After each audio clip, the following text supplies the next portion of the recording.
welcome to video podcast number 37. Thank you for joining me once again. A little warning, if you happen to hear me sniffling and or coughing, I think I might be in the early stages of a summer cold. I know last night and earlier this morning I was doing a lot of sniffling and coughing. So, as always, if you want to give me public feedback, below, as usual, below. All my relevant and important links are in the description section below. Speaking of my comment section, I've given this warning a handful of times already. And I saw it going on with my last video podcast. And I had to block at least one person this morning. Don't ever come in my comment section telling another person in my comment section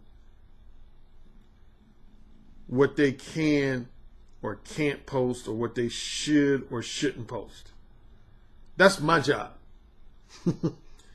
I'm the only one who has the authority in my comment section to tell people what they can and cannot post and what they should and should not post. Not you. Don't ever do that. Don't ever do that again. Not too many people have been guilty of that, but I've seen it every blue moon. But I saw it in my most recent comment section. A male YouTube user was telling one of my female YouTube users that she didn't have a right to be here. She shouldn't even be commenting in my comment section, and she needed to go. That's not your place to tell anybody that. I don't, unlike some other YouTube channels that promote themselves as being exclusively for male YouTube users, I'm not one of those. I welcome women. Now, I will say most of my content is directed at single heterosexual men. So in that sense, I don't know if women would necessarily be interested in most of my content. But I don't exclude women from posting in my comment section. If women have some feedback they want to give me, ask me a question or whatever, I allow women to come into my comments. Again, I got to make this clear for the millionth time, man.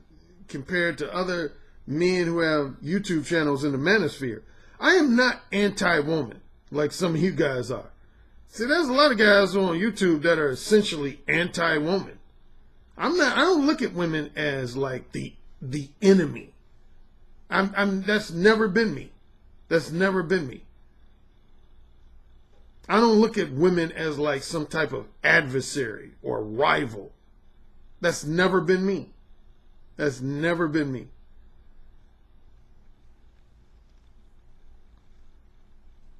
So, yeah, not to belabor the point, but yeah, just simply for future reference, if you come into my comment section and say either another male poster says something that you don't care for, or even more so, a woman says something that you don't care for, just disagree with.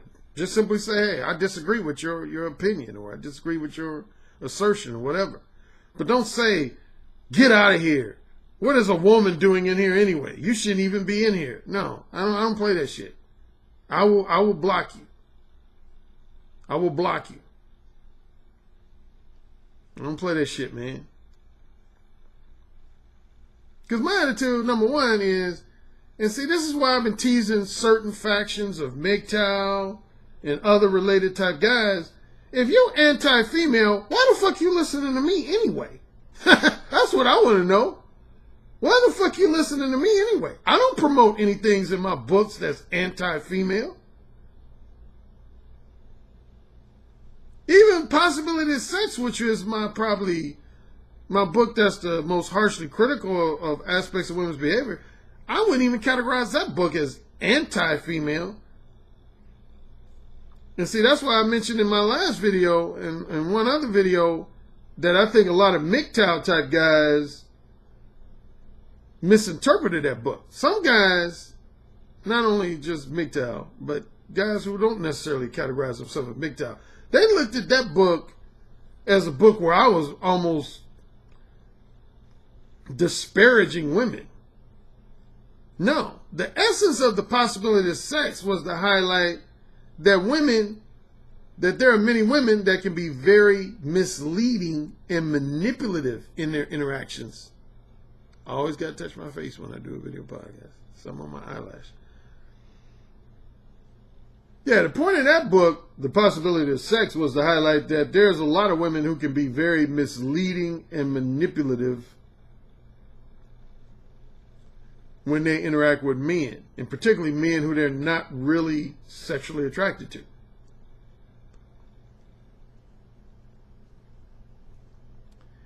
And so I was making men aware of the fact that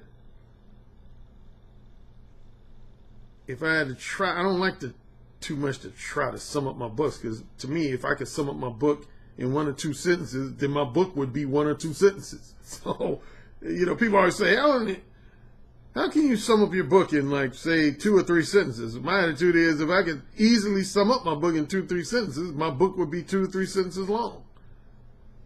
But in my attempt to sum up that book, The Possibility of Sex, the thing you got to remember about women, and this relates to my archetype known as the manipulative time waster,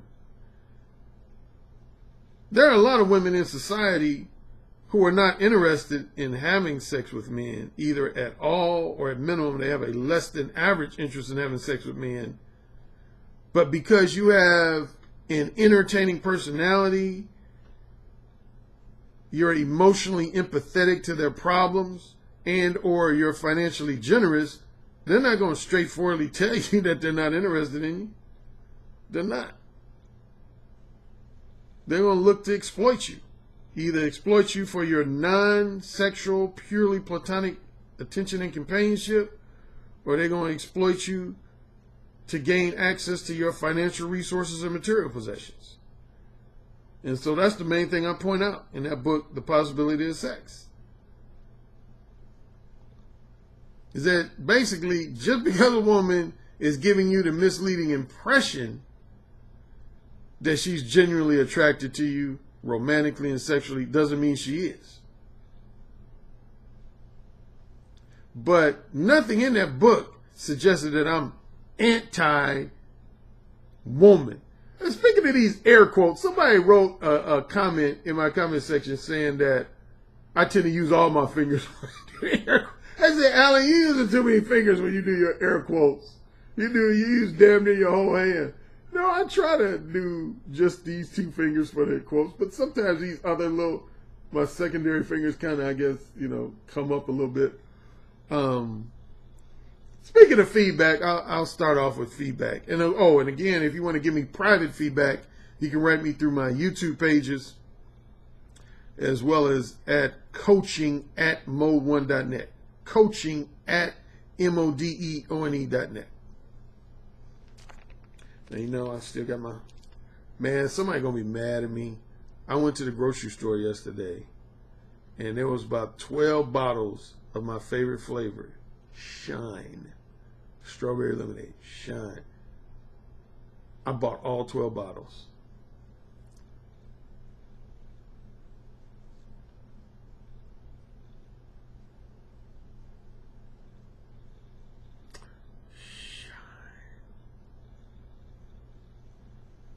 Stuff. Yeah, I bought all 12 bottles, man.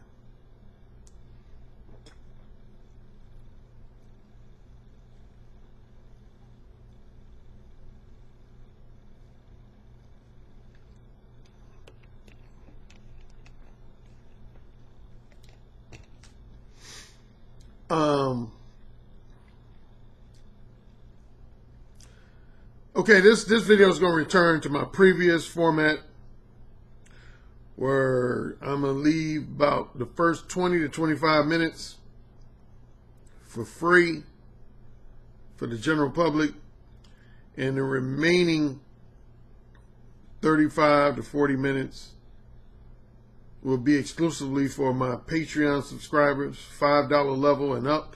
$5 level and up.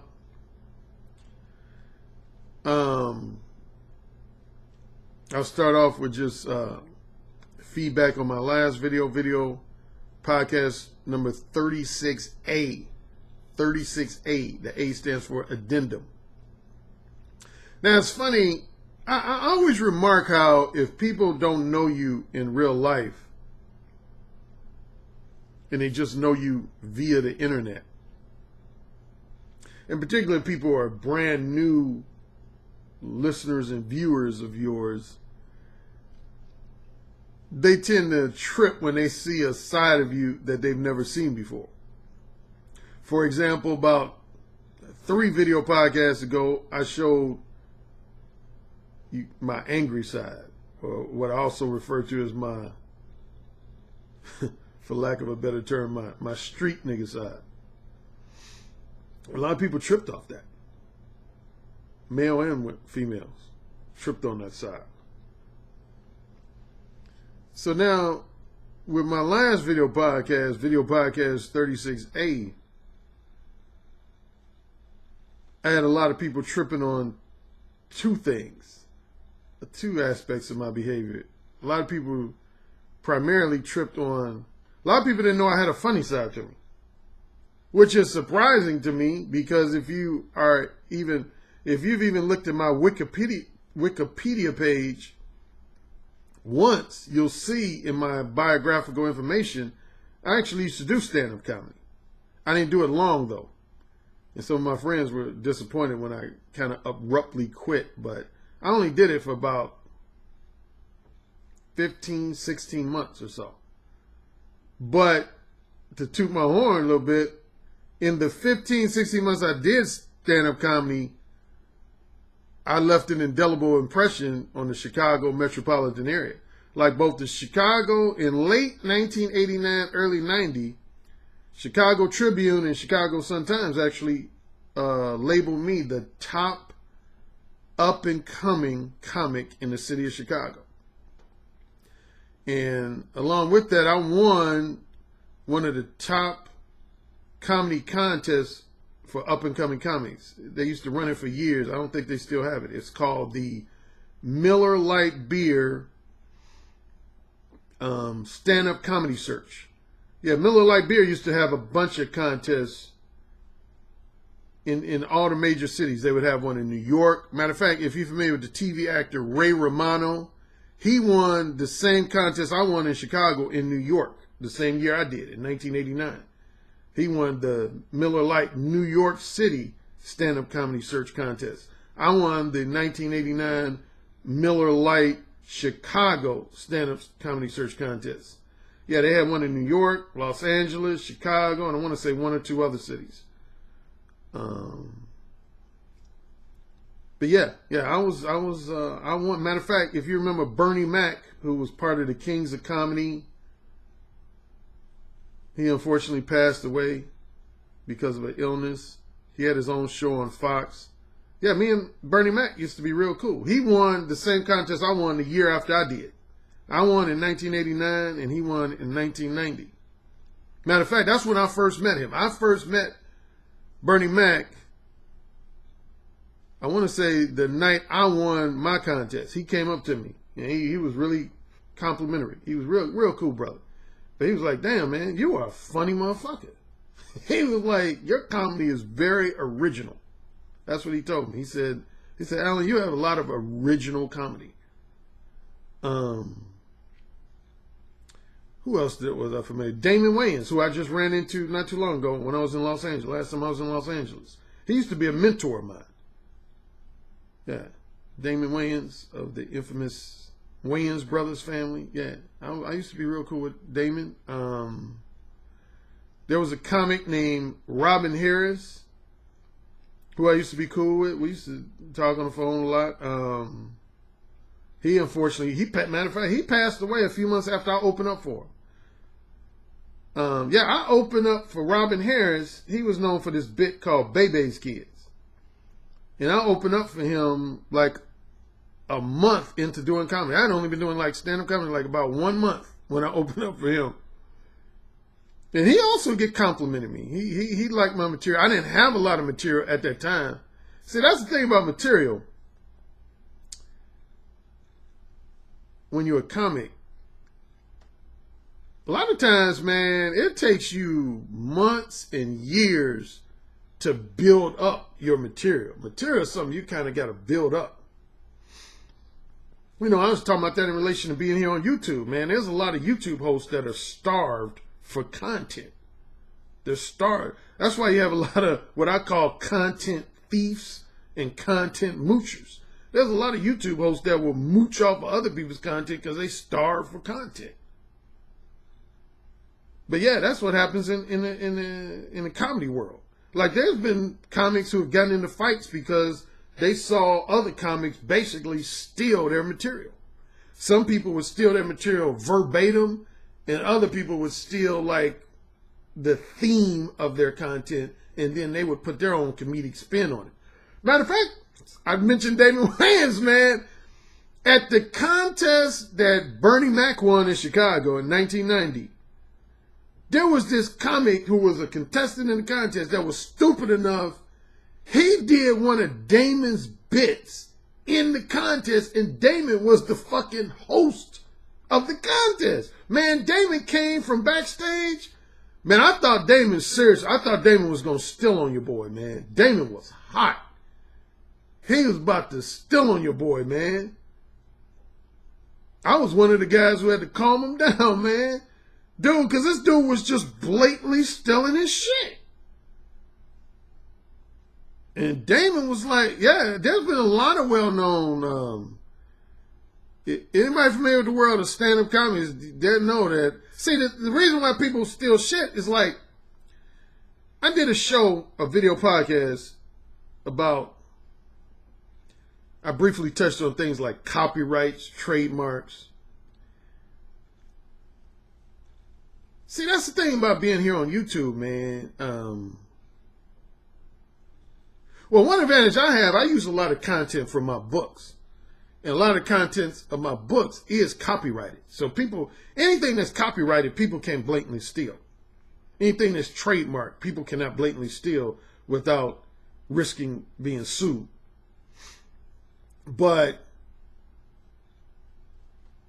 when you're expressing non-copyrighted material, which is something most stand-up comics do, people could just steal your shit.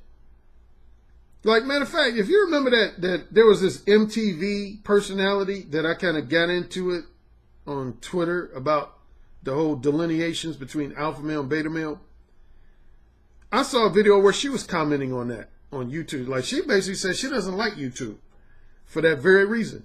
She said the thing about doing YouTube is that because most of the content you express in YouTube, you can't really technically copyright it. She said it's too easy for people to just blatantly steal your shit. Matter of fact, I had one guy, and he's a follower of mine. And if you're watching this video, you know who you are. But I ain't mad at you because you did apologize to me. You did. This guy did apologize to me. But I had at least one guy, man, that I mean just blatantly stole my whole podcast. Like, he talked about the same exact subject matter in his podcast that I talked about in my podcast, but he initially presented it as if it was his own shit. And I saw it on his podcast, and I wrote a note to him. I said, dude, man, you can't just be stealing my shit like that. I came up with that shit, man. You can't act like...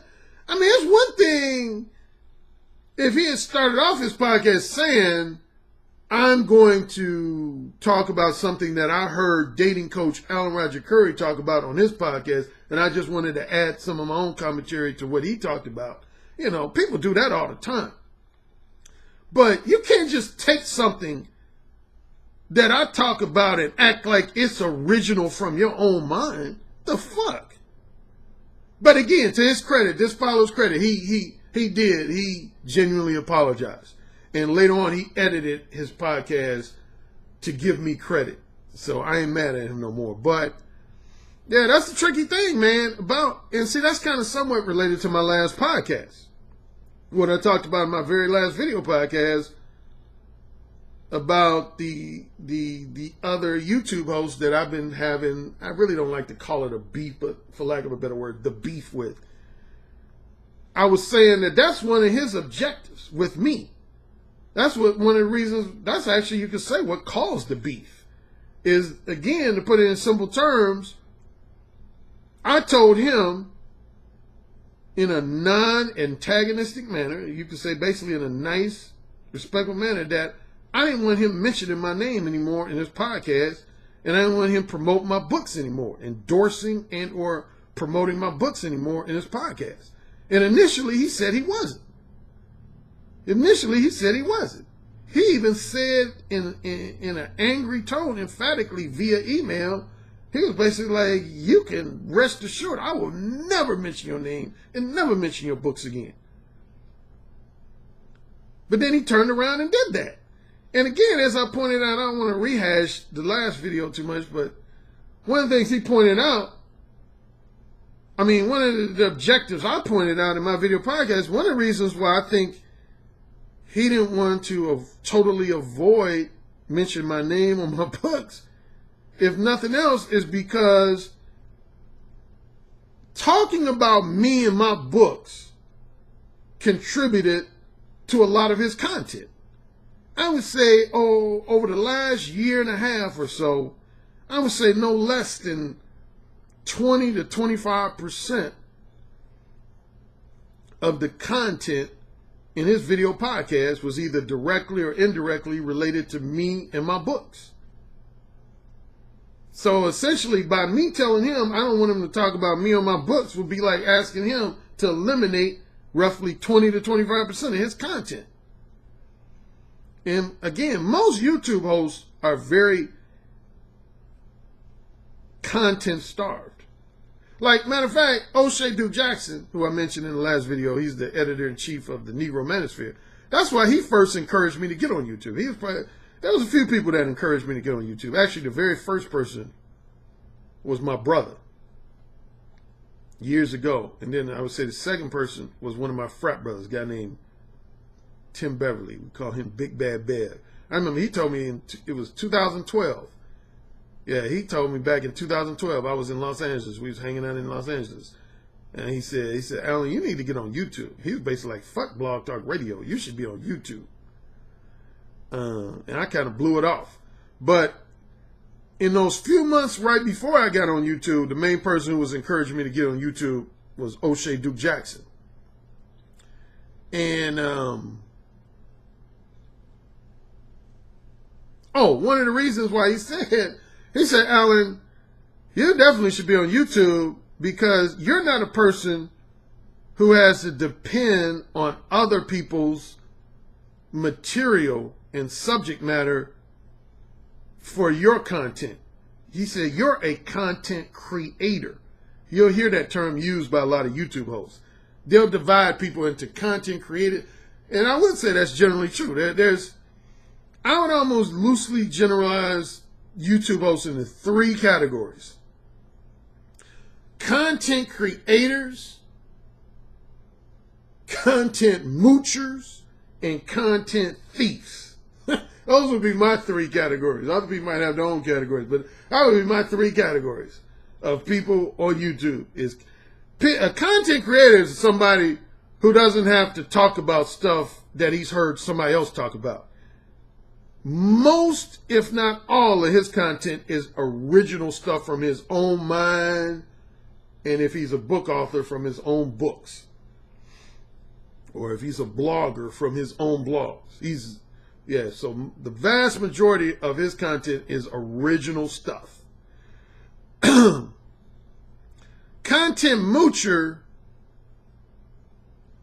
is, again, I mentioned that earlier, that's when a guy will take the general themes and the primary topics that's from somebody else, but they'll present their own original spin on it. So they won't just blatantly rip somebody out. you know, they'll just, like, if they heard somebody else talking about women who have babies out of wedlock, they'll take that subject, that topic, but they'll put their own spin on it versus what the other host who they heard talk about it, how they presented it. That's what I call a content moocher. A content thief is when you come as close to just verbally plagiarizing someone, where you almost talk about someone else's exact same talking points completely. You take almost all of someone else's talking points and you talk about those talking points yourself. That's what I call a content thief. I would say the largest percentage out of those three groups that I've seen on YouTube is the content moochers. People who steal other people's themes and topics, but then they put their own spin on it. And, but yeah, the rarest group is the content creators. People who just come up with their own original content.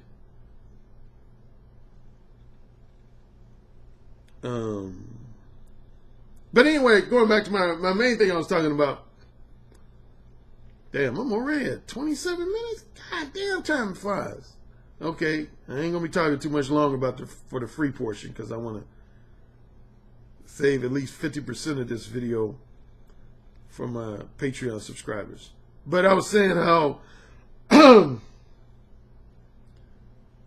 a lot of people didn't know I had a funny side. Yeah, a lot of what I did in my last video, I utilized what's known as parody humor. Most of the humor you heard in my last video was what's known as parody humor. And what that means, like the number one show that's most known for that would be NBC's Saturday Night Live.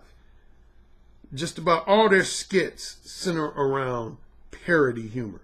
Parody humor is when you're either impersonating an individual person or you're impersonating a type of person and you exaggerate their personality quirks and their behavioral tendencies to the point where it's funny. Like, for example, Melissa McCarthy, speaking of Saturday Night Live, she had a skit where she was doing a parody of the former White House press secretary, Sean Spicer. And Sean Spicer is known for chewing gum. He loves to chew gum. So in her parody of him, she put like 10 sticks of gum in her mouth at the same time to highlight the fact that he loves to chew gum. That's what's known as parody humor. And that's what I did with this YouTube host that I had disagreements with. I did basically a parody of him.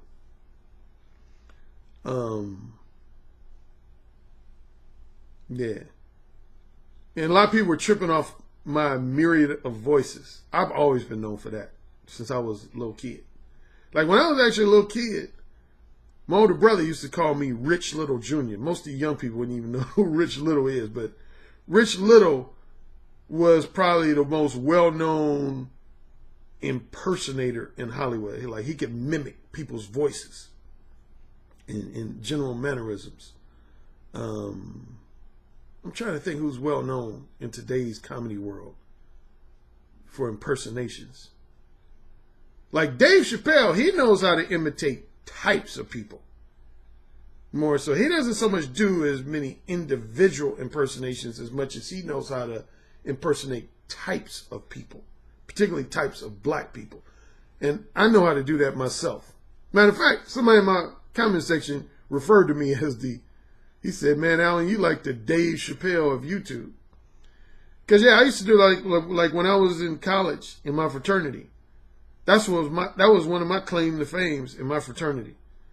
I was the number one guy in my fraternity who knew how to impersonate my fellow frat brothers. I used to, like, guys sometimes would just circle around me and they'd be like, come on, Alan, man, do so-and-so again, man. Imitate so-and-so again, man. Damn, man, you got him down, man. You got him down. Yeah, so that was like when I did stand-up comedy, that was a lot of my humor, was impersonation type humor. Like I was not really a roaster. There's different types of stand-up comics. Like a lot of black comics, they're roasters. Like Robin Harris, who I mentioned in the open up for, he was a roaster. He knew how to roast people. Like O'Shea Duke Jackson here on YouTube, he's good at that. He's good at roasting people. He has good roasting humor. I can roast from time to time, but that's not my specialty. My specialty was more so impersonating people. And speaking of impersonating people, excuse me, I told you my voice, you hear how scratchy it is? I think I'm coming down with a cold.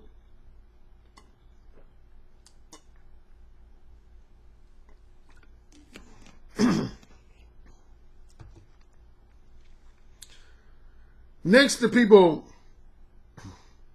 noticing that I had a good sense of humor,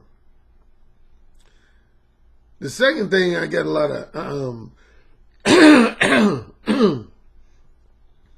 feedback on, and really, if people read my books and they're a long-time follower of mine, they should have already known this trait about me. I'm almost insulted that people are suggesting that they just realized this trait about me. But next to compliments about my sense of humor, the second most compliments I get, people were telling me both publicly and privately, they said, Alan, I can tell by the way you explain that situation with your disagreeing with this other YouTube host, you have a keen sense of reading people. You know how to read people's, like, their ulterior motives, and you know how to read people's manipulative tactics.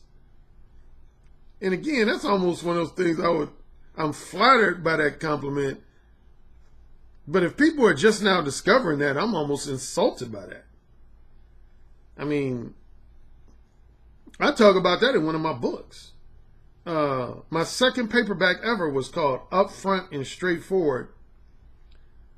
Let the manipulative game players know what you're really thinking. Hey, what is that? Nat? And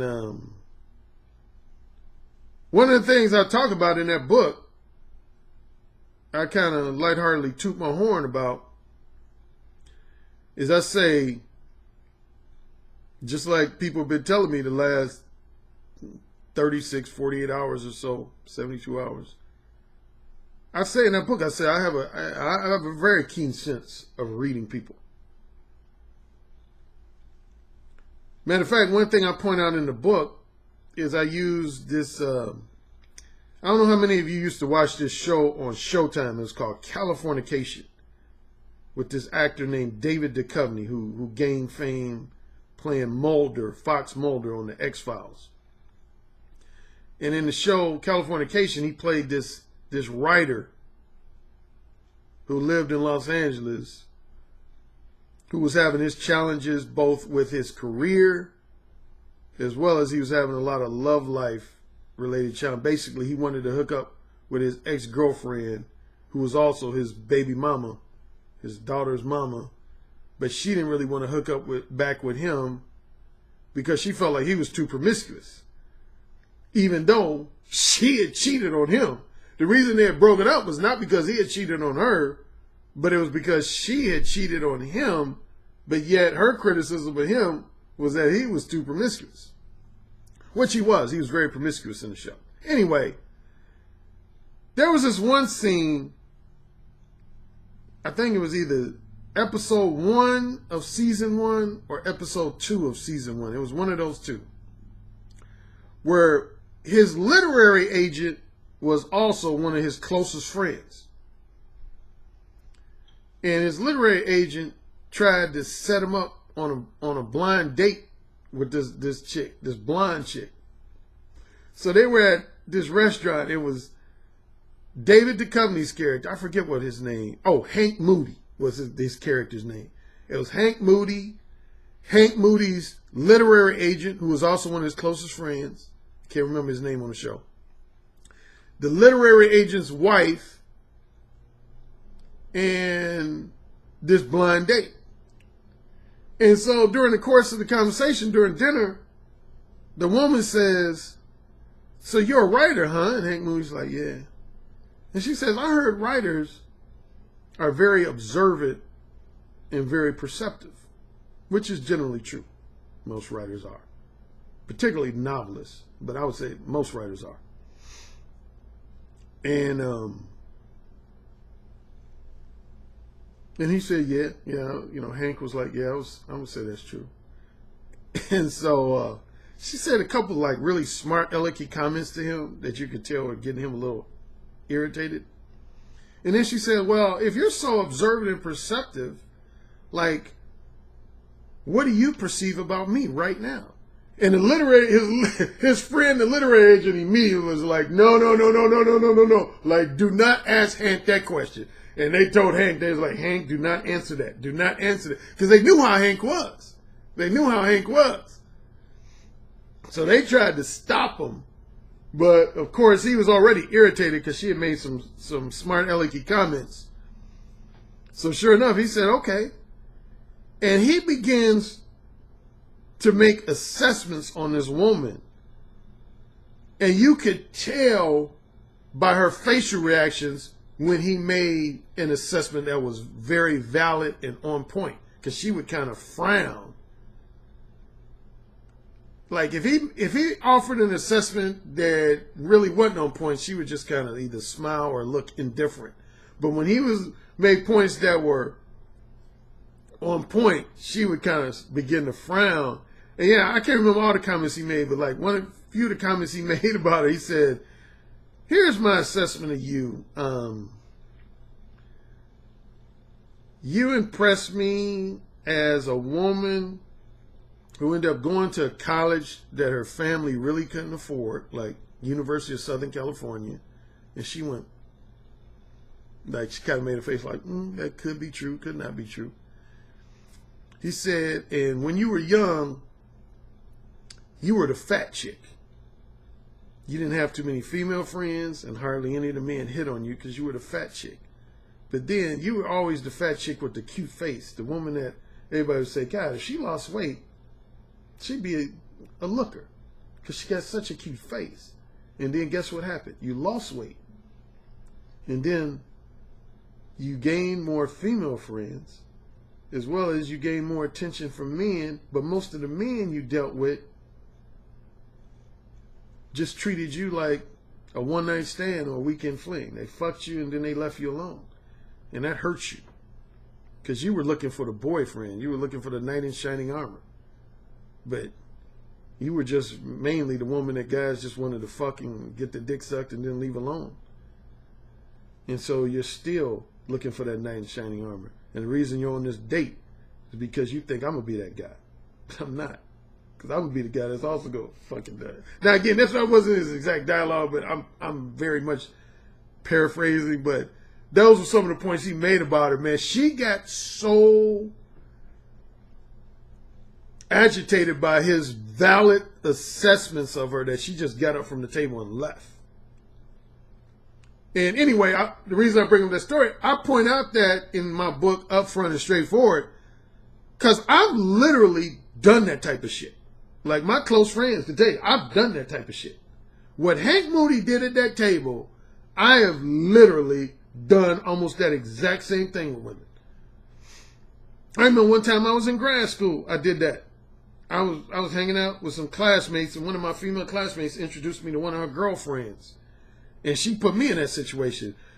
This woman was talking to me, and my girlfriend mentioned, she said, Alan, one thing about him, it started with you notice how if you watch me on video a lot of times,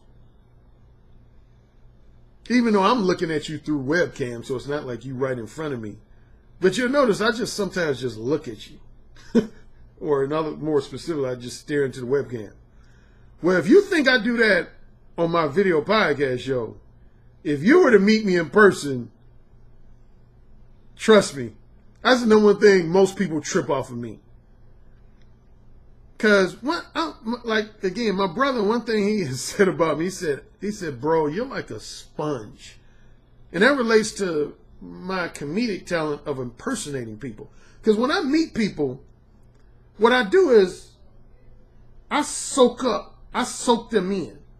I absorb their essence. I give you, this might not be the best analogy, but if you saw the movie The Terminator, and I know my free portion is going longer, so Patreons, trust me, your portion is coming, and it will be no less than a half hour. But if you saw the movie The Terminator, when they would show things as Arnold Schwarzenegger, the Terminator, from his perspective, even though he was a computer, so it's not really a good analogy. He wasn't a human being, but he was a computer. But the first thing he would do whenever he would come in contact with human beings is he would electronically read them. He would almost read everything about them. How fast they bat their eyes, their body temperature, whether they move their right hand more or their left hand more. He would just read everything about them and record it. So if he needed to later mimic that person or impersonate that person, he would know how to do so. Well, figuratively speaking, that's what I do. That's what I do. Like whenever I meet people, really I would say in general, both men and women, but I would say a little bit more so women. Sometimes what I'm known for doing that people have noted and teased me about, when I meet you, I'll just spend like at minimum a few seconds, if not a couple minutes, just staring at you. Like people say, wow, what's wrong with this Allen guy? He's just like, looks like he's just staring at me. Like I've had some guys get a little ruffled, like they thought I was what's known as mean mugging them. You know, looking at them like I want to start some shit with them.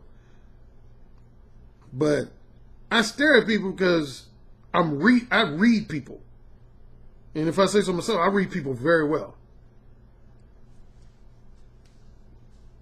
Like one thing I read from the outset, from the time I meet a person, is if you're what I would call a genuine person or a real and authentic person versus a person who's very phony and full of shit. I pick up on that like that. That's probably the first trait I can pick up on in a person, is if you're a genuine, real, authentic type person, or if you're just a phony, fake, full of shit type person. I can read it, even sometimes without you saying anything, just looking at you, like looking at your eyes. Like I said on the previous video podcast, with men, like I'll tell you another type of man I can identify is a man who's a genuine ladies' man / womanizer versus a guy who's pretending to be. I can tell guys like that. Sometimes I can tell that just over the internet, but definitely in person, I can tell that shit.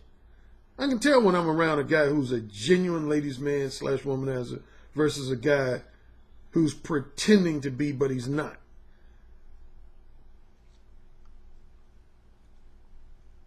But yeah, I've done that. What Hank Moody did in that episode of Californication, there's been at least a handful of times I've done that with women in real life, where I told them, even though I didn't know anything about these women, I ended up telling them things about their backstory that almost made them think that I was psychic or something. They was like, how the fuck would you know that?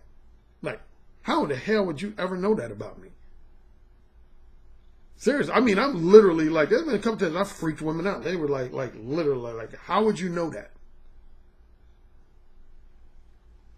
And see, here's a tip where I always tell the men, this is why you should interact with as many women as possible. I always tell men, even if you get rejected by a bunch of women, which is going to be most of my subject matter for my Patreon subscribers, so stay tuned. It's going to center around rejection. But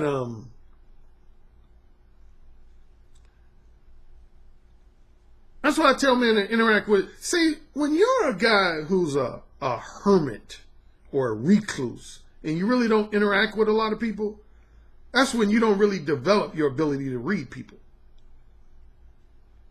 If you're a guy who just always stays at your home and watch TV and your only interaction with people is through the internet, you ain't going to really get a good sense on how people are, and particularly on how women are.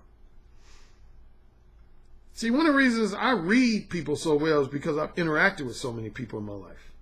I've interacted with just thousands and thousands of people. So when you interact with people so many times, you begin to get a good read on people. Your ability to read them is very quick. So yeah, so for those people who wrote me those comments, both publicly and privately, about Alan, man, you really know how to. I can tell you're a person that knows how to read people. I'm kind of like, duh. I mean, I appreciated the compliment. Don't get me wrong, but I was almost like, you didn't know that about me already? Particularly as relates to my books. If you notice, in most of my books, next to my emphasis on helping men improve their verbal communication skills and their verbal seduction skills, probably my second most point of emphasis is helping men quickly and effectively identify when they're dealing with a woman who has a high degree of manipulative tendencies. A high degree of manipulative tendencies. See, I tend to generally categorize all people, both men and women, into manipulative people and non-manipulative people. Manipulative people and non-manipulative people. What's the general difference between the two? If you read my book, Mode 1, both the original and my updated version, and remember, I do have an updated version that was #1 on Amazon in the category of communication skills. Damn. This is going to be the longest free portion ever. Yeah, this normally, I think my previous longest was 30 minutes. So I'm up to 47, 48 minutes. So this might go an hour. The free portion might go an hour. But again, I'm guaranteeing my Patreon subscribers at minimum at least 30 minutes of additional content. At least 30 minutes of additional content for my $5 subscribers and up. I just want to say a few things about manipulation, and then I'll wrap up this free portion. Yeah, the general difference, here's the general difference between manipulative people and non-manipulative people. I say in my book, Mode 1, what's the starting point of everything to do with two people interacting with each other? What's the starting point? I say everything starts with asking the question, what do you want from that other person? What do you want from that other person? Because see, here's what a lot of people will try to have you believe. Like you'll ask people, hey, Joe, why were you interacting with Cindy? And Joe might say, oh, just for the heck of it. I just, had some time to pass, That's bullshit. Nobody interacts with anybody just for the hell of it. Trust me when I say that. Nobody interacts with anybody just for the hell of it. Whether it's members of their own gender or members of the opposite gender. Nobody interacts with anybody just for the hell of it.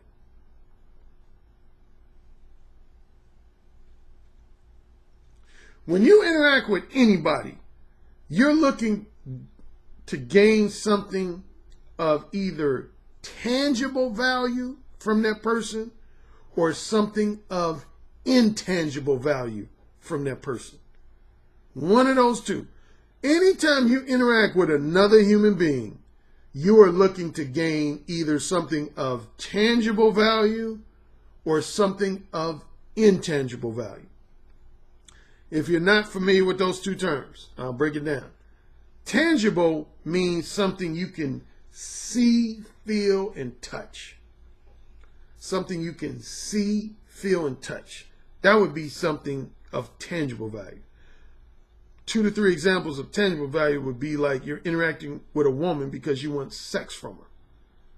That means sex would be something of tangible value. You're interacting with another man because you want money from him or an employment opportunity from him. That's something of tangible value. You got a buddy and you're interacting with him because you want to borrow his car for the weekend while he's out of town or something. Or you visiting him and you hungry and you smell him cooking food and you want him to share his food with you. Those will be things of tangible value. Intangible value is when you want something from someone such as love, respect, flattery, comical entertainment, emotional empathy, knowledge, wisdom, insight, and advice, something I provide to a lot of you guys on this YouTube channel. So things that you more so absorb mentally and emotionally, or one other thing, something that's going to directly or indirectly contribute to your degree of social status and your image and reputation would be representative of intangible value items. Intangible value items. So the thing you gotta always be real with yourself is anytime you interact with anybody, whether it's one of your parents, one of your siblings, one of your children, one of your friends, one of your acquaintances, one of your business colleagues, etc., you always want something. You always want something. Don't ever lie to yourself and say, oh, I'm interacting with this person, I don't want anything from them. That's bullshit. That's bullshit. For you to even tell yourself that shit, that's bullshit.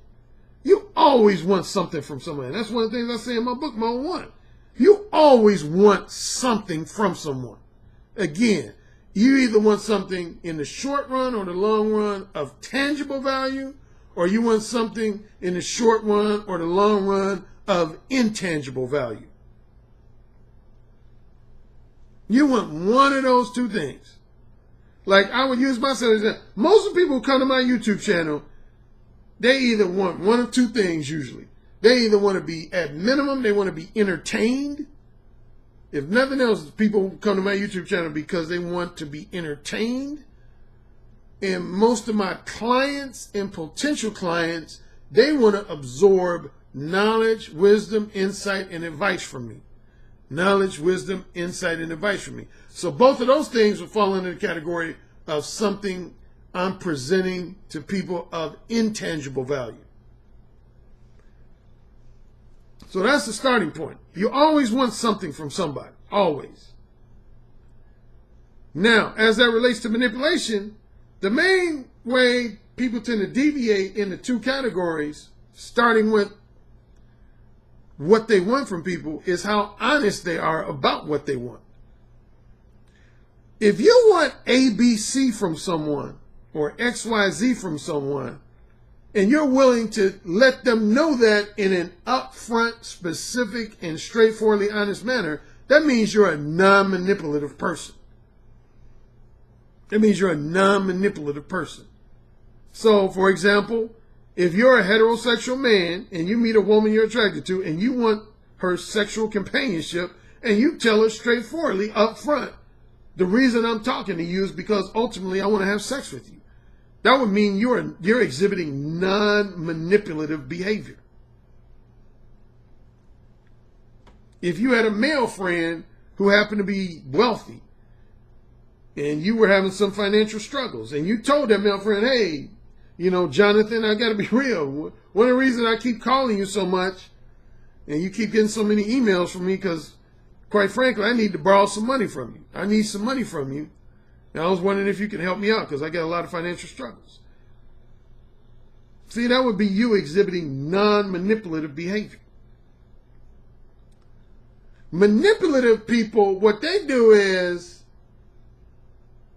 they tend, at minimum, to be vague and ambiguous with people about what they want from them. At minimum, they're very vague and ambiguous with people about what they want from them. And even more so, they tend to be flat out misleading and even blatantly dishonest about the fact that they want something from that person. They try to temporarily or indefinitely hide, deny, or camouflage what it is they really want from that person. That's what they do. See, and if I had to make one more reference to my last video podcast when I was talking about my situation with this other YouTube host. See, that's the number one way this person was being a combination of disingenuous and manipulative with me. And I think he didn't realize that I could see through it. But he would always offer to promote my books and act like he was doing it out of the goodness of his own heart. But really, what he really wanted, if nothing else, was he wanted to use my books as source material or reference material to be used as to contribute to his talking points. Basically, in other words, he wanted to use me and my books to contribute to the content of his show. Because again, I mentioned most YouTube hosts are content hungry. They're content starved.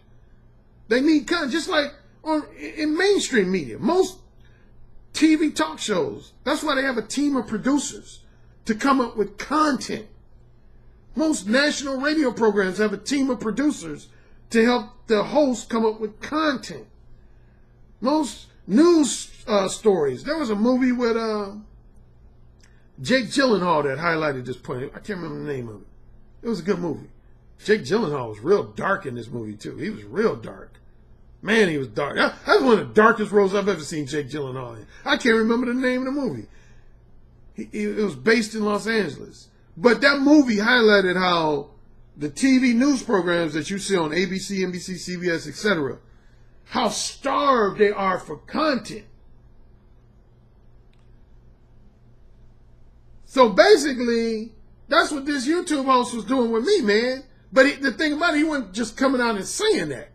He wasn't just coming out openly and saying, hey, Alan, one of the reasons I want to become cool with you is because I need more content for my program, and your books provide me with a great source of content for my talking points. He never came straight out and said that. He tried to act like, oh, Alan, I want to help you promote your books because I want to see you be more successful, and I want to see you blow up, and I want to see you attract more black male fans. He tried to present it like he was trying to hook me up. Like he was trying to do a favor for me and not wanting anything in return. But the reality was that was bullshit. He did want something in return. And again, if nothing else, he wanted me to contribute to the content of his video podcast. And see, because I explained that so thoroughly in my last video podcast, I'm going to tell you something. I didn't hear from not too many, but I heard from, I want to say at least 3 of his fans, followers, and supporters. And I would say in some cases, soon to be former fans, followers, and supporters. See, that's when you know you scored a victory with your YouTube podcast, is when I heard from people that were supporters of his. And see, they let me know that they weren't aware of that. And see, that's one reason why I wanted to do that last video podcast I did. They weren't aware of that. They were basically like, oh, okay, I get it now. I get why you and him are having all these disagreements. And see, remember I said one of his strategies was to make me look like the bad guy? Well, these people who wrote me confirmed that, because they basically said, yeah, Alan, honestly, I got to tell you, initially I looked at you as more or less the bad guy in this situation. I kind of looked at you as the bad guy and the old man as kind of the victim. But after I watched your last video podcast, I don't see it that way anymore. Because you asked him nicely not to mention your name anymore, and not to mention the content of your books anymore, and not to take it upon himself to endorse and promote your books. And he basically defiantly did it anyway. See, I didn't know that, Alan. I didn't know that. And then secondly, they mentioned about what I just talked about manipulation. They said, secondly, I did look at him as somebody who was going out of his way to help you out, and that you weren't appreciative of the fact that he was trying to help you out. That's how I initially looked at it. But they said, after you explained everything in your last video podcast, I realized that wasn't the case. The old man wasn't genuinely just trying to help you out. He was trying to maintain access to you. He wanted to continue talking about your books, to use the content from your books as source material for his talking points. That's exactly what he was doing. In simple terms, he was trying to be manipulative. And what I did in my last video podcast is I exposed his manipulative playbook. I exposed it. So now I can almost guarantee you a lot, I ain't gonna say all of them, he's always gonna have his loyal, what I call his loyal fan base, but a lot of his more objective-minded fans, followers, and supporters, that if they listen to my last video podcast, they're gonna look at him different. I guarantee. Just based on these feedback from these guys I heard from, they're gonna look at him different, at least as it relates to me. I don't know about in general, but in terms of his relationship with me, they're gonna look at him different. They're gonna realize that I wasn't this bad guy who was unappreciative and treat him unfairly. He was a guy who was trying to manipulate me in order to gain content for his show. And see, that's why a lot of women, the women who don't like me, that's why like a lot of women hate my book, The Possibility of Sex. Because one of the things I do in that book is I expose women's manipulative playbooks. And any woman who's manipulative doesn't like you exposing their Here's one way to neutralize a manipulator, is to let them know that you consciously realize that they're attempting to manipulate you. That's the quickest way to shut down a manipulator, is to let them know that you are consciously aware of the fact that they're attempting to manipulate you. See, a person can only manipulate you if you're not consciously aware of the fact that they're manipulating you. Nobody can manipulate you if you're consciously aware of the fact that that person is attempting to manipulate you. Nobody can do that. Most manipulative people usually only get over on people who are very naive and inexperienced with people. You know, they're not schooled in the manipulative ways of people.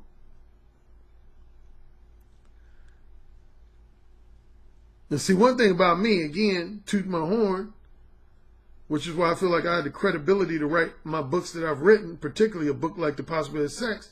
See, I know all of women's manipulative head games. I know all of their manipulative head games. It ain't too much a woman can do to get over on me.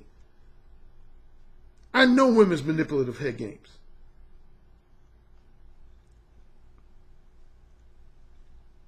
The most predominant manipulative head game that women play with men who they're not really interested in is related to the title of my book. What they do is they offer men the possibility of fucking them. The possibility of fucking them. I can't tell you how many things that women have gotten men to do for them by giving that man the misleading impression that he's going to gain the possibility of fucking them. That's why Mode 1 is so effective. Why do you think Mode 1 is so effective? See, when you Mode 1 with women, you basically come at women like, are we fucking or not? Are we fucking or not? You basically force a woman to either fully reciprocate your sexual desires and interests or fully reject your sexual desires and interests. Both of those benefit you. Now, a lot of men, they only see the benefit of a woman fully reciprocating their desires and interests. But what I'm explaining in my Patreon subscriber portion is how it's also beneficial for a woman to reject you. See, most people look at that, a lot of guys look at that as a negative thing, as something that's detrimental to be rejected. No, what I make the argument in my books is that being rejected is a beneficial thing. So I'm getting ready to talk about that in my Patreon subscriber portion. But to wrap this free portion up, which is again is the longest, absolutely by double the longest free portion I've done. That's the simple difference between manipulative people and non-manipulative people is this. Non-manipulative people, if they want something from you, whether it's something of tangible value or something of intangible value, they're going to straightforwardly tell you that. They're going to say, hey, Bobby, I am interacting with you because I want this. I want ABC or I want XYZ. And either you say yay or nay. Period. That's how non-manipulative people operate. They tell you what they want from you. And either you reciprocate their desires and interests and intentions or you reject their desires, interests, and intentions. Manipulative people, they're always going to try to find a beat around the bush way to get what they want, an indirect way to get what they want, a slick, clever, sly way to get what they want. That's what manipulative people do. That's what manipulative men do with women. That's what manipulative women do with men. Like if I had to give the two most examples of each gender, men do that usually as it relates to getting sex from a woman. If a man wants sex from a woman, but he doesn't want to specifically and straightforwardly tell her that, then what is he going to do? He's going to try to become manipulative. That's what Mode 1 is all about. If you really read and examine Mode 1, in the same way Possibility of Sex is my book where I call out women for being manipulative, Mode 1, my first book, was my book where I'm essentially calling out men for being manipulative with women. I'm basically telling you men, see, a lot of men missed that. A lot of men didn't realize that until they read it a couple of times. They was like, wait a minute. Alan's essentially criticizing us in this book, this Mode 1 book. He's calling us out. You damn right I am. Yeah, that's what Mode 1 is. Mode 1 is the male equivalent to the Possibility of Sex. Yeah, if you really understand that book, what I'm basically saying with my Mode 1 book is that most of you men are full of shit. You're full of shit. You want sex from women, but you know how to balls to straightforwardly tell them that you want sex from them because you're afraid of rejection. That's why most manipulative people are manipulative more than any other reason. Is because they're afraid of rejection. They can't handle being rejected. They're spoiled. Most manipulative people are a combination of dishonest, disingenuous, misleading, and spoiled. Those are the four minimal characteristics of any manipulative person. Is that they're dishonest, disingenuous, misleading, and spoiled. Sum it up more so, most manipulative people are people who cannot handle not getting what they want from people. They can't handle that. They can't handle not getting what they want from people. It's like they want to get what they want from people by any means necessary. For them, the end justifies the means. They're willing to get what they want from people by any means necessary. They're like, fuck ethics, fuck honesty. I want to get what I want by any means necessary. That's how manipulative people think, man. So manipulative people, they're never going to tell people in an upfront, specific, and straightforward manner, I want this from you. Matter of fact, if you want to know ways to at least potentially expose a manipulative person right off the bat is to ask them this straightforward question. Like, say you interact with somebody, you can kind of at least halfway sense that this person is a manipulative type person. Just ask that person, say, what do you want from me? Seriously, I ask people that question a lot. Say, what do you want from me? What do you want from me? If people start stuttering and fumbling over the words, well, I don't know. I mean, it's just that's a manipulative person. They can't tell you straight up. Say, a non-manipulative person, if you say, what do you want from me? They're going to say, I want to borrow some money from you. you want from me? I want you to help me get a job. What do you want from me? I want you to have sex with me. What do you want from me? I want you to make me laugh.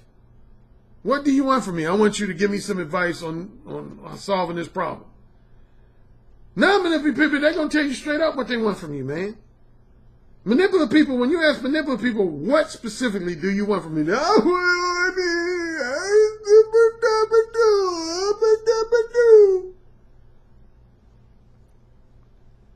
All right. Damn, this went way. So you, the general public people, the people who get to watch me for free, you got a super bonus with this video podcast number 37. Again, normally I only like to give about 20 to 25 minutes of free content and leave the remaining 30, 35, 40 minutes of content for my Patreon subscribers. Now, my Patreon subscribers, you're still going to get at minimum 30 additional minutes of exclusive content related to the benefits of being rejected. The benefits of being rejected for my $5 subscribers and up. All right, so this wraps up the free portion. Hashtag, let me know what you want from me. Hashtag, let me know what you want from me. That's the hashtag. Yeah, like I said, the number one way to neutralize a manipulative person, first thing, again, you have to be a person who's fairly good at reading people. And you have to be a person who's aware of the various manipulative tactics of people. The thing you gotta always keep in your mind, man, when it comes to dealing with manipulative people, just always keep in your mind, man, ain't nobody interacting with you just for the hell of it. Ain't nobody interacting with you just for the hell of it, dude. Particularly, and I emphasized this in my last video podcast, particularly on a business level. Particularly on a business level. I would say really in general, but particularly on a business level, man. Nobody interacts with you just for the hell of it. People always want something from you. People always want something from you. Just like you always want something from someone else. You're not interacting with anybody just for the hell of it. When you're interacting with someone, you want something from them. It could be something as simple as that person is very entertaining and you want them to make you laugh.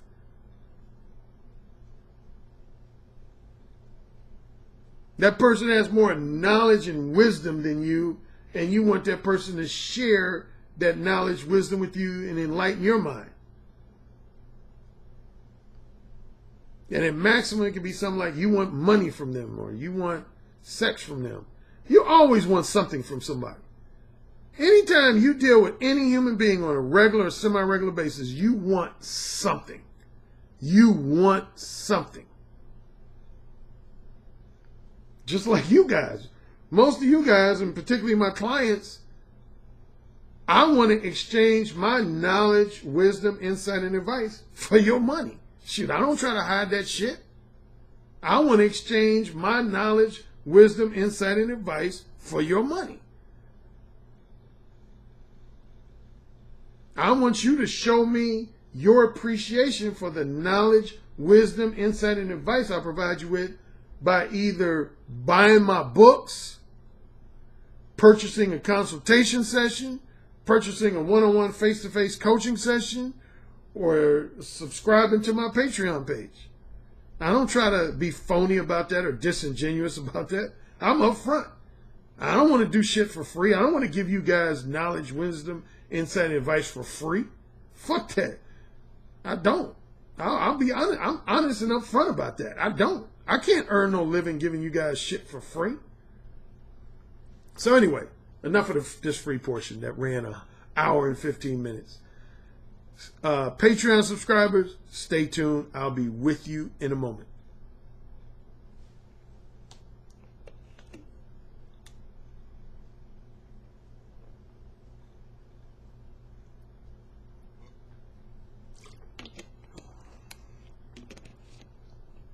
Okay. I want to welcome my Patreon subscribers.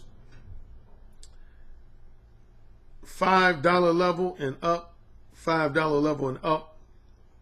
And I just want to expand a little bit on a couple points I made in the free portion. Here's the biggest thing you got to overcome if you want to ever hope to be successful being mode 1 with women. Single biggest thing, you know what I'm about to say because I put it all in my books. More than anything else that I can think of, more than anything else that prevents men from being mode 1 with women is the fear of rejection. The fear of rejection. And I would say a close second is the fear. I feel like a burp is about to go. The second thing is the fear of criticisms, insults, and negative reactions in general. The fear of criticisms, insults, and negative reactions in general. That's the close second fear. And I talk about both those fears in mode 1.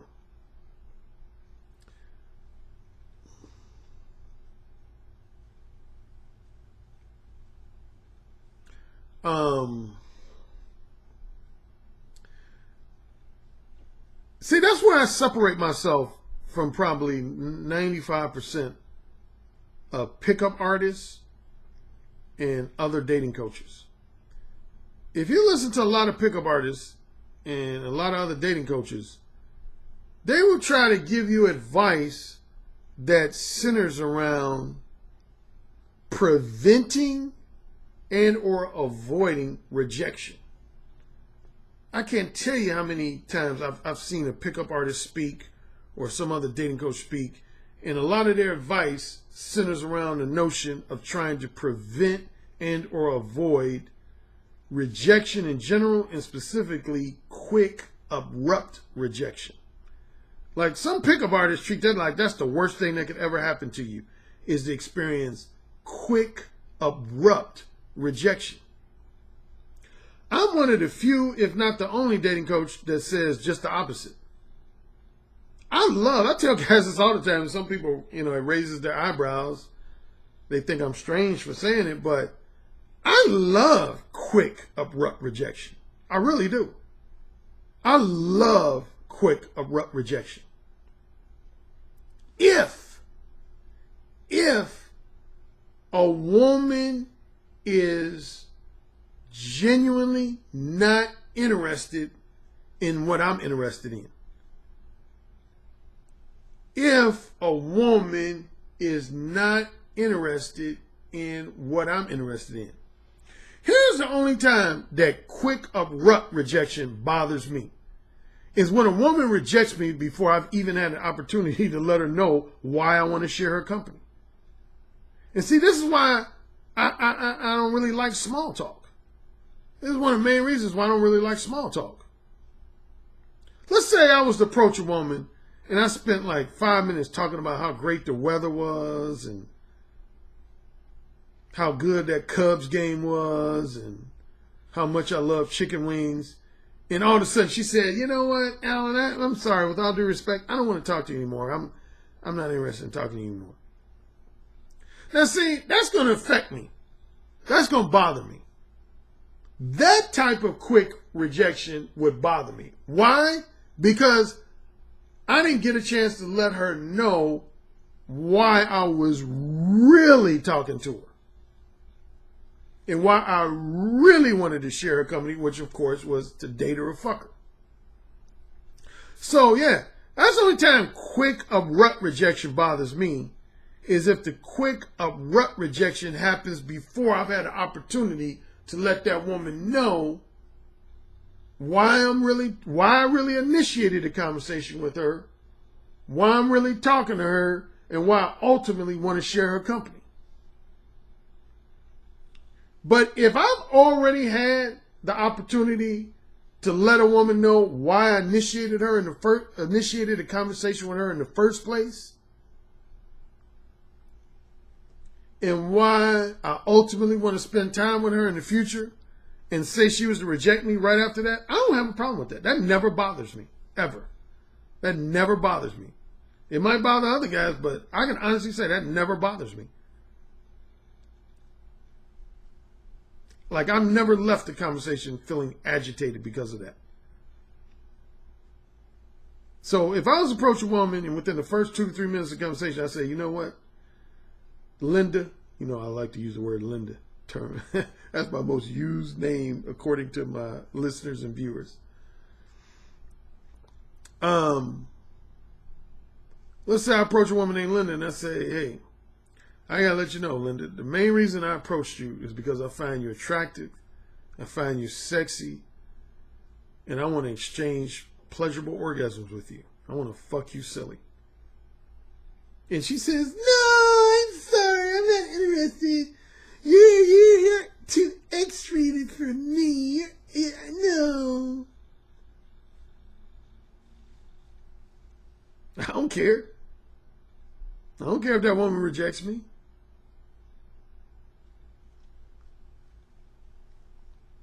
I mentioned in one of my previous video podcasts, here's what's funny about some of my conversations with women, some of my mode 1 approaches with women. It's weird, but this happens when you're mode 1. I talked about this when I spoke in London in 2010. Typically, when you approach somebody and you want something from them, remember I was talking about in the free portion about you always want something from somebody. Typically, when you approach someone and you want something from that person and they deny you whatever it is you want, who usually leaves that conversation feeling kind of agitated and perturbed? You. Usually, if you approach a person and you say, I want ABC or I want XYZ, and the person says, no, I'm not going to give you ABC or XYZ, usually when you say, usually that you end up walking away from that conversation feeling a little bit, at minimum, disappointed, and at maximum, you feel agitated and perturbed. And one of the questions I asked when I was in London, when I spoke in London, I said, why would any woman on planet Earth have a motivation to feel agitated or perturbed if she's the one that's rejecting you? Marinate on that. Marinate on that. Why would any woman feel agitated or perturbed if she's the one denying you of something of tangible and or intangible value? Why would she feel agitated or perturbed? And she's denying you whatever it is you want. That, on paper, that don't even make sense. On paper, that don't even make sense.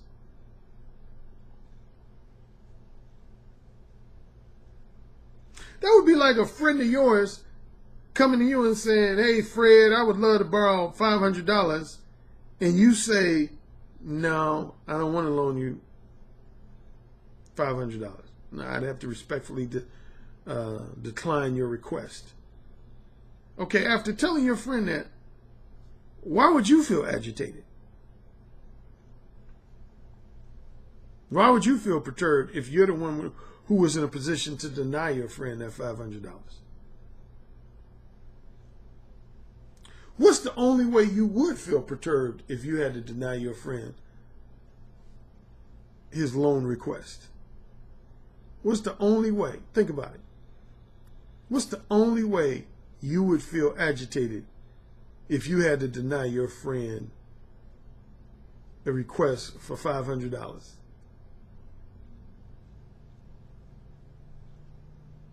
What's coming to your mind? What would put you, if one of your good friends came to you and asked you to borrow $500 and you had to reject them, what would make you feel agitated about you rejecting them?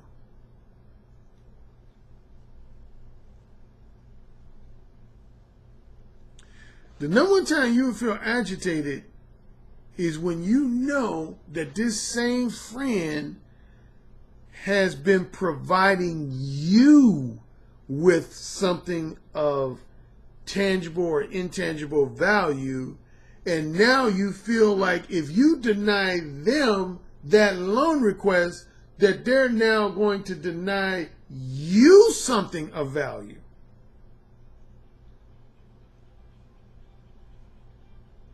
You get that? That's why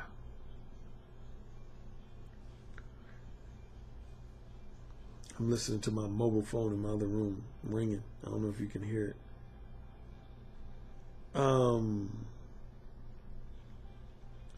But yeah, that's why people don't like, the number one time people don't like to deny you something you want from them is one of two times. Is when they feel like you've already been providing them something of value, or at minimum, you have the potential to provide them of something of value in the future. That's the only time people hate to deny somebody something, or hate to reject people, hate to like reject a request. Other than that, people don't have a problem rejecting your desires, interests, and intentions, or your request. They don't. That's just human nature. In other words, using that money example again, if I have an acquaintance who wants to borrow $500 from me, and this is an acquaintance who has never provided me with anything of value, and I don't see them as a person who will ever provide me of anything of value, I'm not going to have any problem saying, no, I ain't loaning you $500. Hell no, you ain't getting no money from me. That ain't going to bother me. But if it's a friend, like let's say I got this woman who sucks my dick like anytime I wanted to. She always sucks my dick. And she never really asked me for much in return. She just sucks my dick like she's my personal sex slave.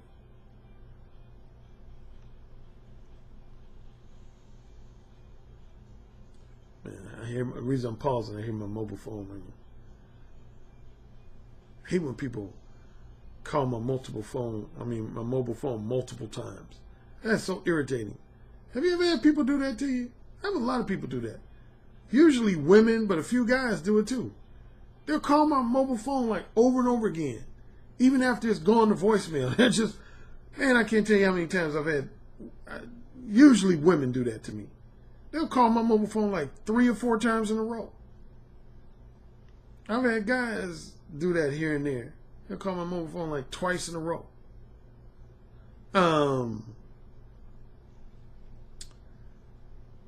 Yeah, but let's say I had this woman who sucks my dick. Been sucking my dick for like the last 6 months. And all of a sudden her car unexpectedly broke down.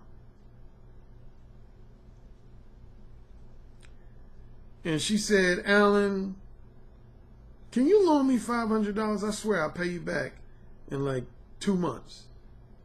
But I need to get my car fixed. Can you please loan me $500? See, that would put me at least momentarily in somewhat of a pickle. Because let's say I was to loan this woman $500, but then she decides not to pay me back. Then that would essentially be like me paying her $500 to suck my dick over the last 6 months. And I don't like to pay women for sex at all.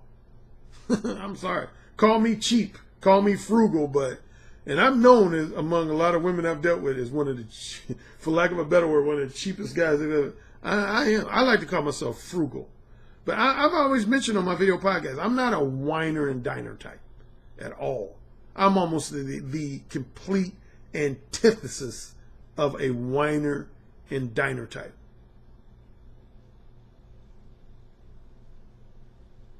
I don't like the wine and dine. See what I'm talking about? Somebody now has called my mobile phone 3 times. The fuck is that about?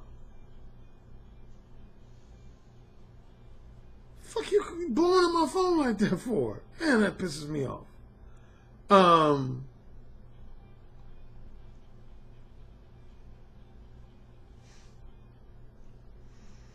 So,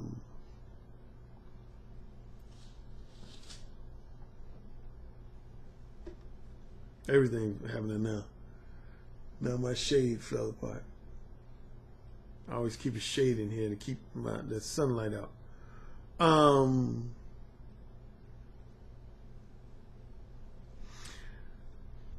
So, what was I saying? See that? I lost my train of thought. Oh, I was talking about, yeah, if the woman,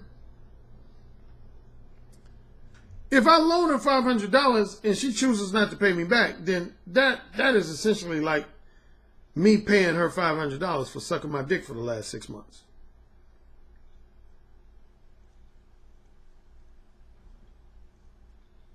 But if I choose not to loan her the money,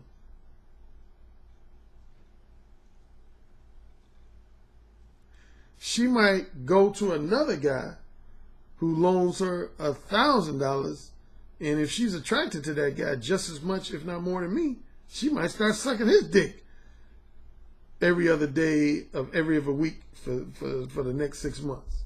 So I might lose a quality dick sucker.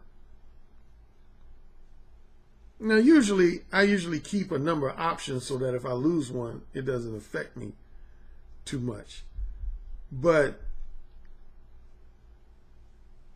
see, that's a situation that you might find yourself in. So the number one time people are going to be, my point is, the number one time people are going to be hesitant, or when you put them in a position to reject them, is when they're already receiving something of value from you, tangible or intangible, or they feel like you can provide them with something of tangible or intangible value in the future. That relates to the archetype I refer to as the manipulative time wasters. Like I always point out that when you deal with a woman who's what I call a genuine rejecter, genuine rejectors, they don't usually get agitated or perturbed when you let them know what you really want from them. Like if you approach a woman named Tanya and you tell her the reason you're talking to her is because you're attracted to her, you find her sexually appealing, and that ultimately you want to have sex with her, either long-term, short-term, monogamous, or non-monogamous, she's not going to get upset about that. Even if she's just completely not interested in you, that's not something that's going to upset her or agitate her or leave her feeling perturbed. Because, among other reasons, she doesn't want anything from you. Rejectors, they don't want anything of tangible or intangible value from you. They don't want anything from you. So it doesn't bother them to reject you. That's not going to leave them feeling in any way flustered or agitated or angry. They're just not, because they don't want anything from you. They don't want your romantic companionship. They don't want your sexual companionship, and for the most part, they don't want your platonic companionship. They don't. Your least angriest reactions are going to be from genuine rejectors. Even if you use language with them that's XXX rated, sexually explicit, 95 to 99% chance genuine rejectors are not going to have a problem with that shit.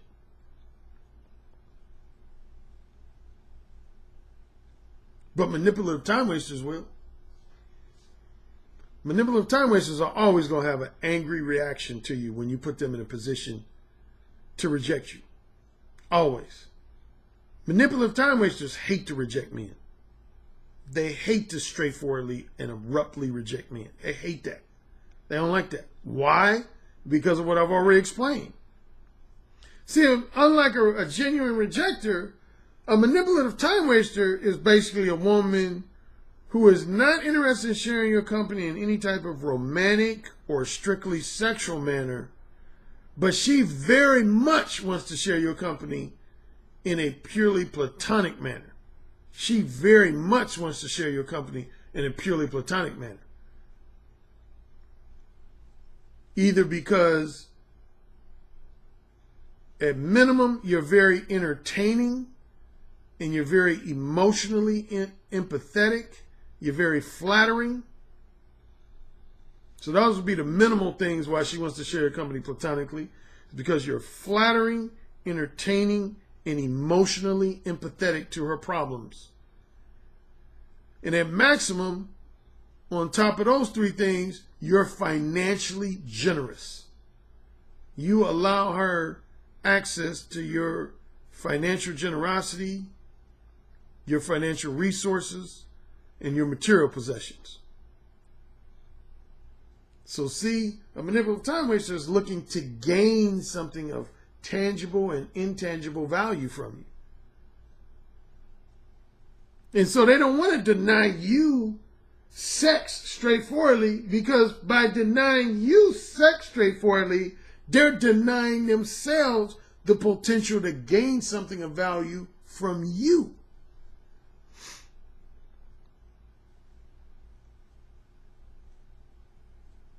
Get that?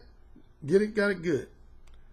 Yeah. So that's the main difference between women who are manipulative time wasters versus rejectors. Manipulative time wasters are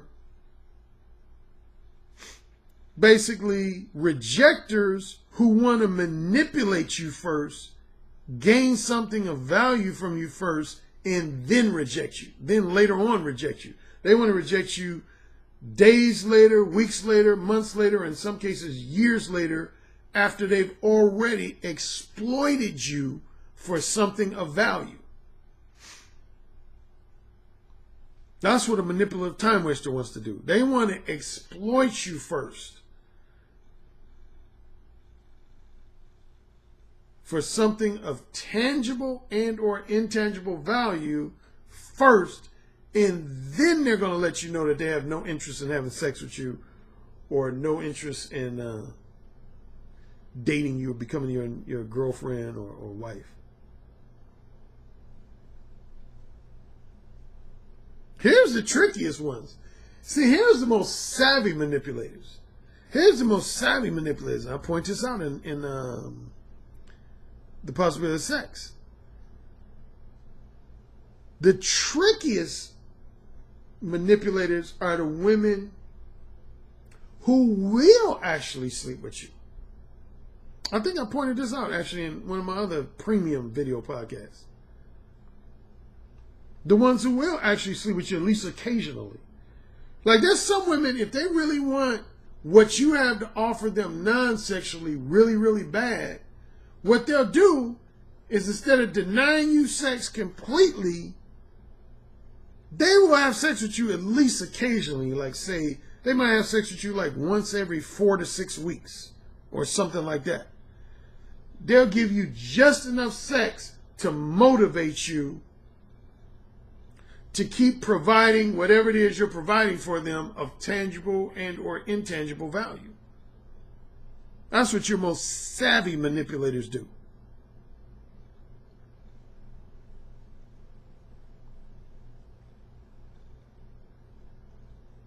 See, the number one, again, as I said in the free portion, the number one way to neutralize manipulators, see, that's why, what's the main message of Mode 1, my Mode 1 book? What's the main message of my Mode 1 book? The main message of my Mode 1 book is that it's hard for you to prevent a woman from manipulating you if you're being manipulative yourself. That's one of the main messages of Mode 1. It's hard for you to prevent any woman from misleading and manipulating you if you're being manipulative yourself. See, a lot of guys don't get that. A lot of like pickup artist types don't get that. A lot of pickup artist type followers don't get that. Like, see, a lot of pickup artists, they teach their followers how to get in bed with women by misleading women and manipulating women. I don't ever do that. And one of the main reasons why is because if you're attempting to manipulate a woman, what you do automatically is you open the door for that woman to mislead and manipulate you. It's inevitable. It's automatic. That's the thing I say in my book, Mo, and I stress this emphatically. Manipulation is always a two-way street. It's never a one-way street. It's always a two-way street. The only time really manipulation works is when you're dealing with someone who's just totally naive to the fact that you're manipulating them. They're just totally not aware of the fact that you're attempting to manipulate them. That's the only way you can really get over on people with manipulation, is if they're just totally naive to the fact that you're executing a manipulative tactic with them, that you're employing manipulative head games with them.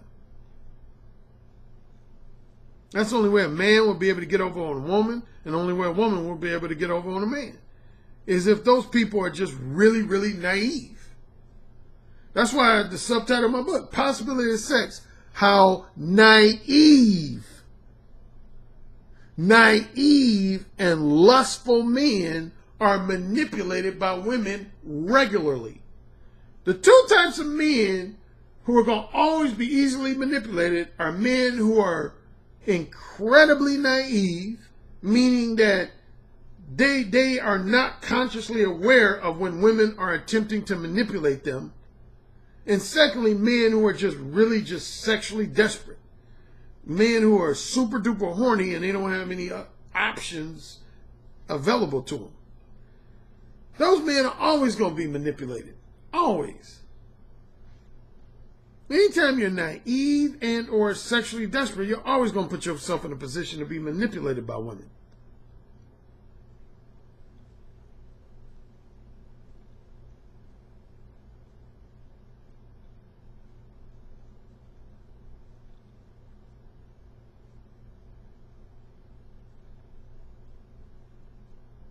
You get that?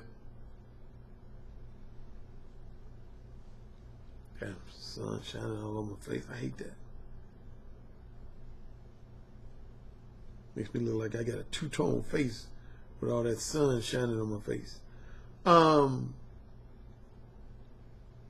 Yeah, so bottom line, getting back to my main point about rejection, when you think about how manipulative a lot of women are, the manipulative time wasters of the world, you want to be rejected quickly and straightforwardly and abruptly. You want to, if a woman's not interested.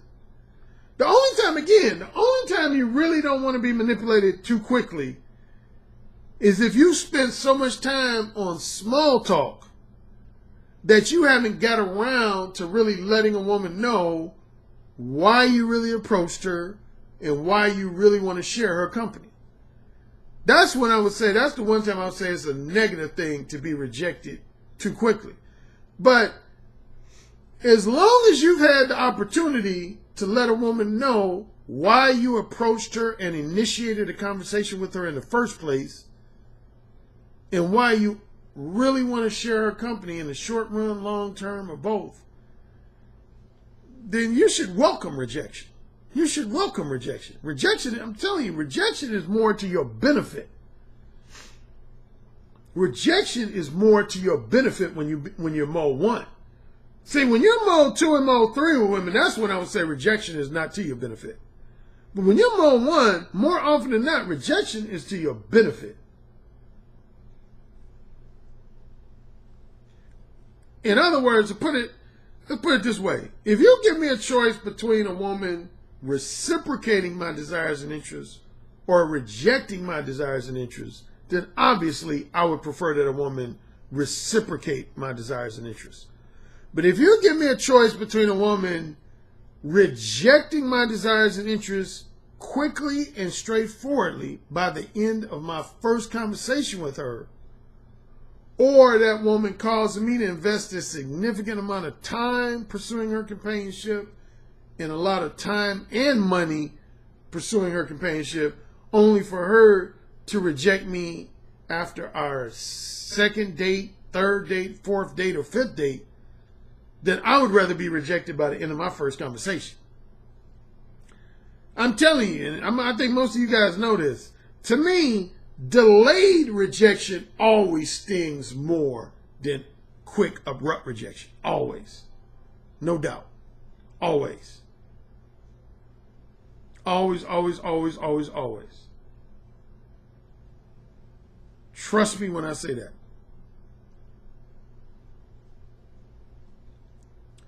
Quick, straightforward rejection, delayed rejection always stings more to your ego and even in some cases to your emotions.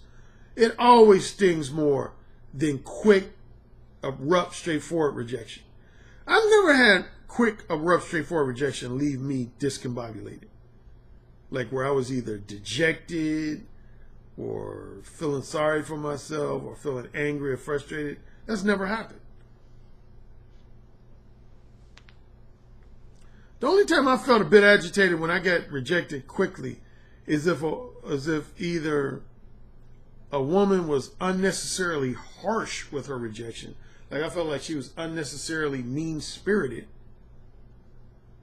Or secondly, related to what I've already told you, is that woman rejected me quickly before I had a chance to even let her know what my attraction to her was. Because I made the mistake of engaging in too much small talk.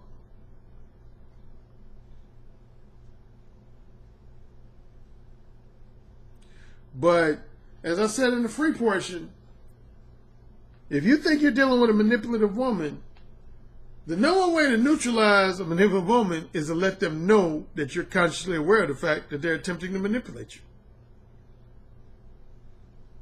And again, the number one way a woman's going to try to manipulate you is by offering some variation of the possibility of fucking her as a carrot on the stick. A carrot on the stick to motivate you to give her purely platonic attention, and even more so, platonic attention and companionship and financial favors.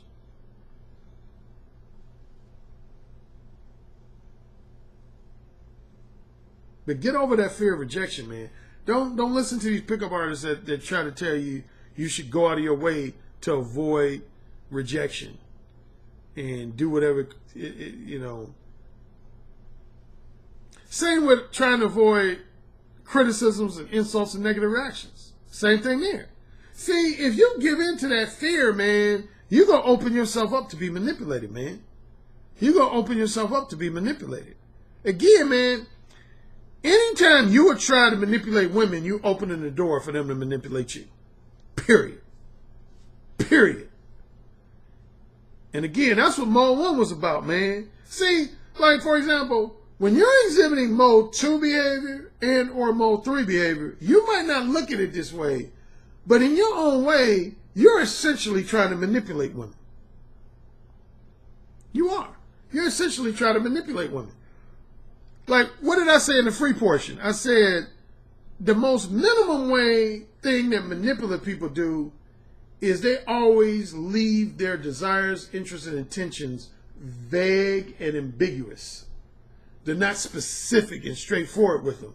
They leave them vague and ambiguous. That's what mode 2 guys do with women. Mode 2 guys are very vague and ambiguous with their desires, interests, and intentions. And what I mean by vague and ambiguous, they're not upfront, specific, and straightforwardly honest about their desires, interests, and intentions. But at the same time, they don't completely try to hide them or deny them or lie about them. Right in the middle of that is vague and ambiguous. That's what a mode 2 guy is. A mode 2 guy is vague and ambiguous because he feels like he'll gain an edge over the woman by being vague and ambiguous. And sometimes you can. If you're dealing with a naive woman, if you're dealing with a woman that's really, really naive and inexperienced with men, Mode 2 can help you, for lack of a better term, get over on women. But if you're dealing with a woman who's a seasoned, savvy manipulator, oh, shit. God bless you. Good luck, son.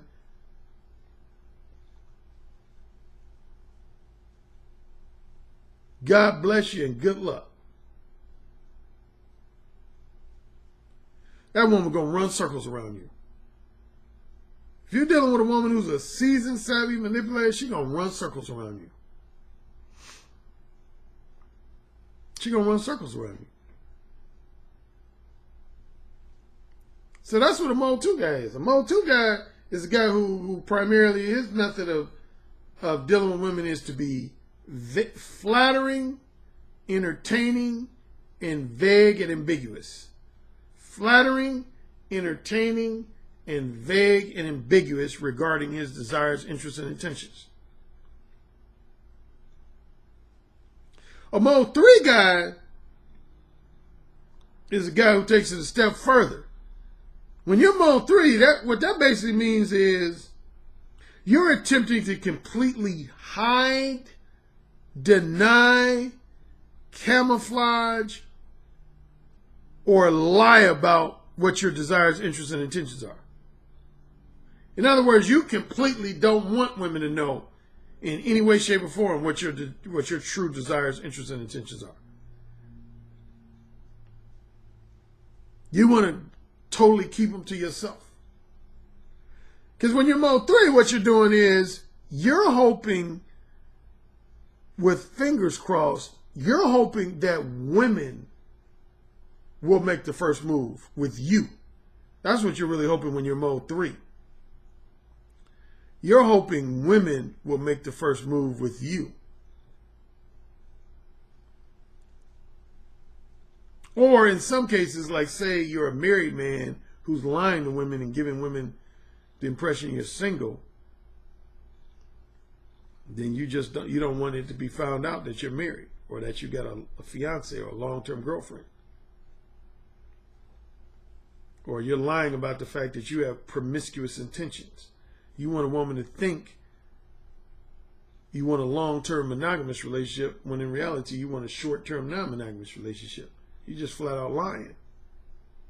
That's what Mode 3 guys are. Mode 3 guys are either guys who want to hide, deny, or camouflage their true desires, interests, and intentions, or in worst case scenario, they want to just flat out lie about them. Lie about what their situation is and what they want. So again, my main message is, when you attempt to manipulate other people, you open the door for them to manipulate you. That's why it's always to your benefit to be upfront, specific, and straightforwardly honest with people about what you want from them. Because what does that do? That forces them to do the same thing. When you're upfront, specific, and straightforward with people about what you want from them, you virtually force them to be upfront, specific, and straightforward with you about what they want or don't want from you. That's just how it works, man. When you're specific and straightforward with people about what you want and what you don't want from them, you virtually force them to be specific and straightforward with you about what they want or don't want from you. But see, when you're vague and ambiguous, you open the door for women to be vague and ambiguous. And that's not to your advantage in the long run. When you lie to women and pretend like you don't want XYZ, you open the door for them to lie to you and pretend like they don't want ABC. See how that works? And put it in simple terms, when you full of shit with women, you open the door for them to be full of shit with you.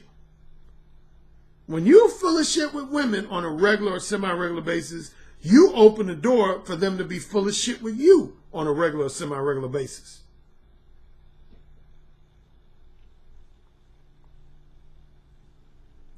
So my two messages in this video: don't attempt to mislead or manipulate women to get what you want. Whatever it is you want from a woman, You need to be upfront, specific, and straightforward with women about what you want from them, even if it means you getting just abruptly rejected. Even if it means you getting abruptly rejected. Or even if it means you getting criticized, insulted, or you receive some type of negative reaction from a woman. So? It won't be the first time you got rejected. It won't be the last time you got rejected. It won't be the first time you got a negative reaction. It won't be the last time you get a negative reaction. So?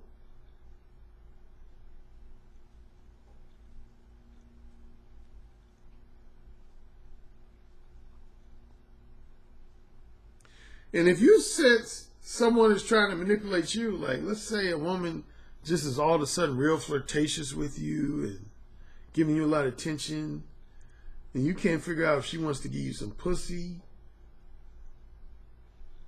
or if she just wants some free attention from you, you need to ask her. Say, hey, Brenda, what do you want from me? Ask her. Say, what do you want from me? That's the number one thing that will always stump a manipulative person, is when you just straight up ask them, what do you want from me? If they're able to give you a quick, straightforward answer, that usually means they're a non-manipulative person. But if they start being all vague and ambiguous, like, oh, I don't know, Brian. I mean, I just think you're a great person. I mean, I don't know. I just love your company. I mean, I just think you're a great... That's a person who's full of shit. That's a person who's full of shit. If their answer is real long-winded and general and all vague and ambiguous and shit, that means they're a manipulative person. Non-manipulative people, they're going to tell you straight up what they want from you.